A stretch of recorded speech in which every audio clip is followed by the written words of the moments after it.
It's one thing to be alone in the woods with a plan. It's another to be lost. A lot of soon-to-be-dead people don't get the difference between the two. Either that, or they just realize it too late. The tallest mountains and the deepest caves are full of fucking assholes who thought they could do something when they couldn't. I've seen the aftermath myself. Bodies frozen in position, naked from the waist down. Eyes still open and staring off into the distance like they'd just seen a friend from work. I didn't want to be one of them. Just another pair of bright pants for the hikers to spot. And so I couldn't save the girl. I could barely save myself. I ran from a killer as fast as the snowbanks allowed. I didn't stop until I reached the burned-down remains of the ranger cabin. A familiar log by the aforementioned ravine with 3 dead wolves felt like home. I collapsed into the bark like a lazy boy as a thin trail of smoke receded into the early morning sky. It was raining. The lonely patter mixed with the cracks and groans of the forest. I tried to forget, if only for a second, just to reset. That didn't work. I kept picturing Sue's face when she saw the animals. The conversation ran over and over again in my head. There was something that went unsaid. I just couldn't place it.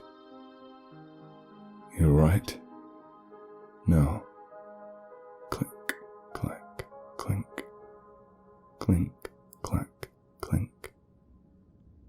Part of me wanted to quit just then. A larger part was angry.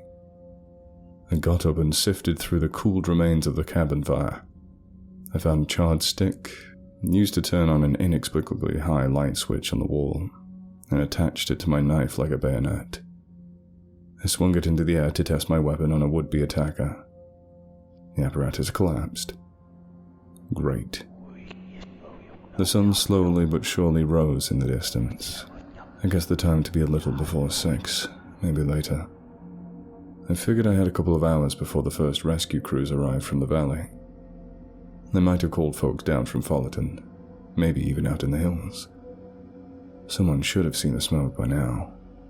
It wouldn't be long. I still refused to be a sitting duck, primed for murder, so I headed down the tree line in search of better weapons.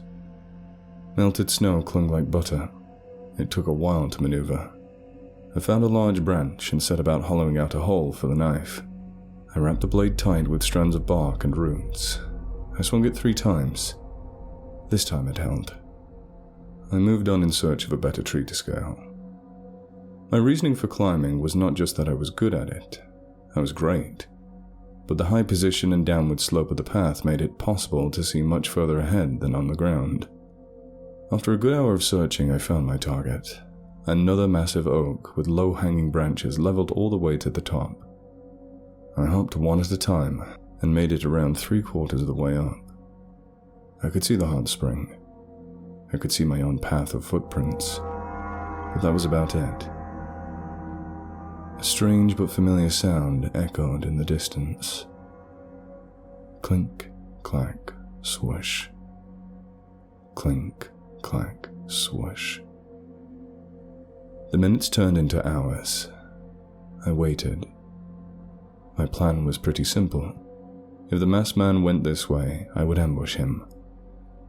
If the good guys arrived, I couldn't miss them. Time dragged. Every passing glow of the sunlight looked like a plane. Every rustle of leaves brought up the stick blade. I waited and waited some more. Then it happened. 3 hours after my initial descent, something large moved through the woods. Big enough to be a person. I crouched behind some leaf covering. I kept still. Footsteps approached 20 yards away. Somebody was whistling. I didn't recognize the song at first. The high notes were wistful and the low notes foreboding, almost like it sounded better on a flute. I sat there on the branch like a dumbass, desperately trying to place the tune. It took me 20 years to realize it was Dixie. I moved to adjust my footing. Something broke. I hit the branch below and snapped it upward. I tried to steady myself and flipped. The stick blade lacerated my leg and caused blood to spill so fast that some of it fell into my mouth on the way down. I must have mashed 10 more branches before the last one left me to the ground. The next few moments were kind of blurry. I remember feeling for the blood. I remember trying to walk. I couldn't. I crawled off into some shrubbery and looked for something to stop the bleeding. I didn't find it. Then the lights went out. More whistling. The sound of metal connecting with dirt is very distinct up close, but from miles away, it could be anything. At that moment, I recognized it immediately. Clink, clack, swish. Clink, clack, swish. Okay, he's digging my grave. Time to pray. Clink, clack, swoosh. Clink, clack, swish. Please, I mumbled. You awake? He answered. I couldn't see the owner of the voice in front of me. I blinked a dozen times. I felt around blindly and my fingers brushed a piece of cloth and a knot. He took the time to give me a tourniquet. I relaxed. I opened my eyes and looked dead into the elaborate horn mask. The fuck? I fought with all my might. I got up and darted backwards, slamming into a tree and loosening the tourniquet in the process. No. What? What do you want with me? You want to kill me? I am not the bad guy. I stared at him. I know I look like the bad guy. He chuckled and removed the mask. This is just for protection. I'm Zach. I save your life, my friend. I nodded slowly. He looked normal enough. Long black hair, clean shaven. I couldn't quite place the accent, but my ear for that sort of thing is terrible. Look around you. I brushed the silt off my eyes and sat back down. Zach knelt beside me and readjusted the dressing. Blood oozed out spectacularly, so it helped take my mind off the wound. Look at all of the graves. Look at the writing. I examined them one by one. Most were single names. Otis, John, Dipper. There must have been thousands of headstones at that one little alcove, jutted purposefully above the snow. Some dated back to the early 1800s. Okay. Dead people, so? Zach shook his head. No people. I leaned down and brushed some snow to get a better look. There were drawings underneath. Jack the Mountain Lion. I moved to another. Marcelo the Wolf. I got a little baby squirrel over there. I was dumbfounded. Why? Zach smiled. She really liked these animals. It didn't make any sense to me. How long has this been here? How do we miss it? We're way outside of patrols now. I stared at him. Who are you? He looked back at me for a little while. Something about his clean-kept features appeared trustworthy. He sighed. Your friend is a witch. I laughed. Zach didn't. I'm a logger. We are taking down this here section of woods. He gestured behind us. And I see them. These 3 girls, dancing in the woods with the wolves. Them wolves are fine one moment. Calm, docile, the like. Very strange thing to see a big beast cozying up with a woman like that. Then they all fall dead. 1, 2, 3. Just like that. First the wolves, then the girls. Like dominoes. I saw it happen, my friend. So somebody shot them? No. You see these bodies. No bullets. I try to show you the wolves. I couldn't carry the 2 girls close enough. That was you? Yes. And the fire?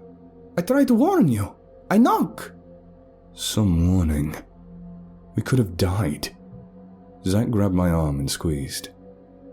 Listen to me. That girl with you.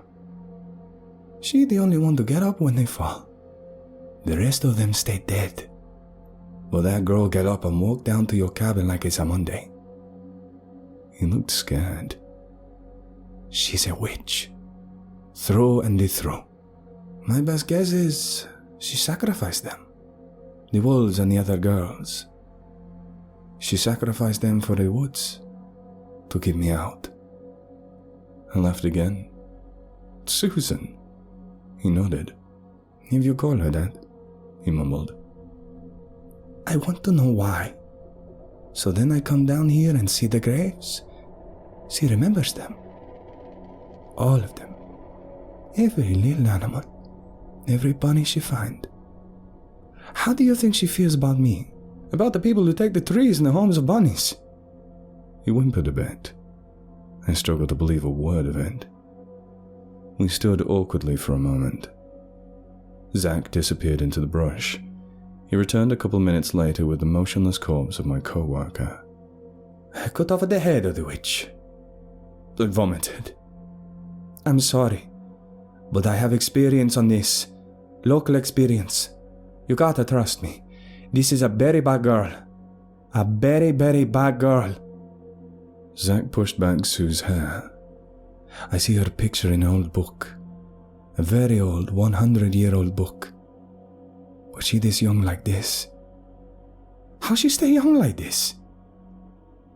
Noises of the woods appeared to grow louder. I stared blankly into Susan's lifeless, pretty eyes. I thought about our conversation only a day prior. He knows. Okay. I still didn't believe his story, not a word of it, as you probably don't. I knew we were destroying evidence.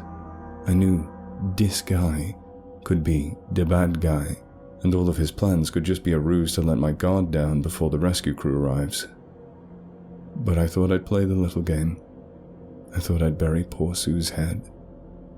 I could always retrieve it later, and use the newfound trust to mount my revenge. That was my plan, just as you might expect. Right until the moment she blinked. That's right. The fucking head blinked. I thought it was a trick until Zach saw it too. He screamed, he grabbed the mask. Sorry, no good explanation for that yet. And set it on his face before he took off into the woods. Susan's eyes strained and looked around after him. Then they found me. Her lips smiled. Fresh blood dropped down from the gash in her forehead. She licked it. I watched in horror as the head dribbled along the ground, as if moving on imaginary legs towards the torso in the grass 5 feet away. I didn't wait for it to reattach. I ran too. Again, because that's what a real person does when faced with the inexplicable. Fight or flight might favor the bold when Granny is confronted by a mugger. But the instinct definitely does not cater to the bouncing heads and human sacrifices. I ran until my legs couldn't carry me anymore. I ran through the snow and sitting water. I ran up ravines and down hills and kept going after my legs screamed from the pressure. I ran into the God-blessed ambulance waiting at the charred remains of my cabin. I babbled this exact story to every medic and doctor and the police that would listen. How do you think that went? The doctors gave me a bloated IV and a battery of little white pills. The police hooked me up with an arson charge. I bounced from hospitals to psych wards to county jail.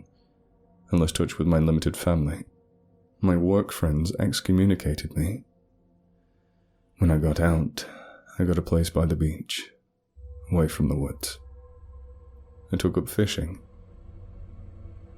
There's probably one detail you're wondering about if you're still with me, and it's the same one that extended my stay in the Valley General. Where are they? I used to ask anyone who would listen, what the fuck happened to Susan? What happened to Zach? And what happened to the women? I couldn't understand why they weren't looking. Regardless of how they felt about my mental state, these were still missing people out there. 4 of them in total. Their loved ones should be concerned. They should be blaming somebody, probably me, for their deaths. But nobody cared. One night a detective visited me in jail. He didn't have any reason to lie, I guess. The case was over. The state won. He told me that his office didn't have any records for a girl named Susan at the Parks Department. There also weren't any local logging companies with current bids. But they did have one, 20 years back. Her guy went missing on the job. A foreign guy. Strange accent. They didn't have good paperwork on him.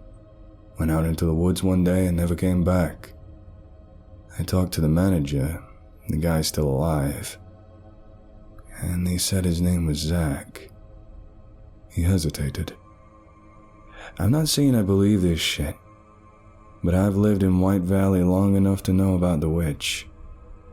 If you really say you saw her, really saw her, I'll tell the judge to go easy. And so they did.